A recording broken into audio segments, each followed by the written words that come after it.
Reka twizere ko mukomeje kugubwa neza aho muherereye hose hirya no hino ku isi, kandi tubibutsa gukanda subscribe cyangwa se sabone mu rurimi rw'igifaransa, wowe utarabikora kugira ngo tujye tubana umunsi ku wundi, gatanu kuri gatanu. Nk'uko muri kubibona rero ku masikirini yanyu, tubazaniye inzu nziza cyane y'agatangaza, inzu ikiri nshyashya yubatse mu buryo bugezweho, igurishwa kandi idahenze bitewe n'agaciro kayo mu by'ukuri. Iyi nzu rero ikaba iri hano mu mujyi wa Kigali, ahazwi nka Kibagabaga. Iri Kibagabaga, muzi ko Kibagabaga ari karitsiye nziza cyane, ikunzwe, igezweho kandi ihenze.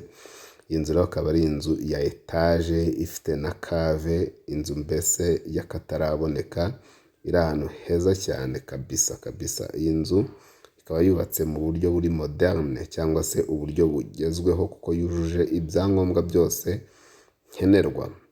Ikindi kandi turakwibutsa yuko dushobora kukubakira inzu nk'iyi ngiyi, cyangwa se tukabasha no kuyikumanagingira, cyangwa se n'izindi.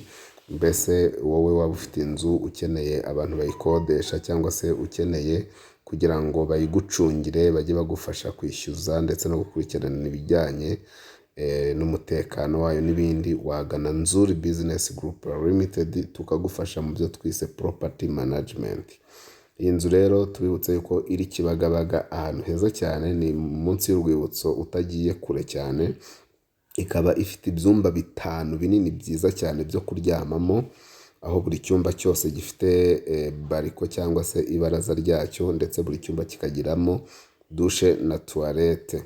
Si ibyo gusa, kubera ko iyi nzu muri ibyo byumba 5 ifitemo na salon na salle à manger ndetse na cuisine yayo, kandi nayo ikagira stock.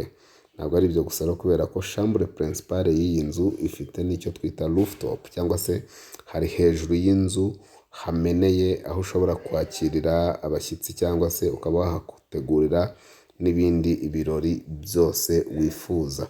Iyi nzu rero kandi ifite parking na jardin ihagije, bihagije, parking ibasha kujyamo imodoka 4, ndetse ikagira na jardin nziza cyane. Ni inzu nziza y'akataraboneka, igezweho rwose, kandi iri ahantu heza, ndetse yubatse mu kibanza kinini.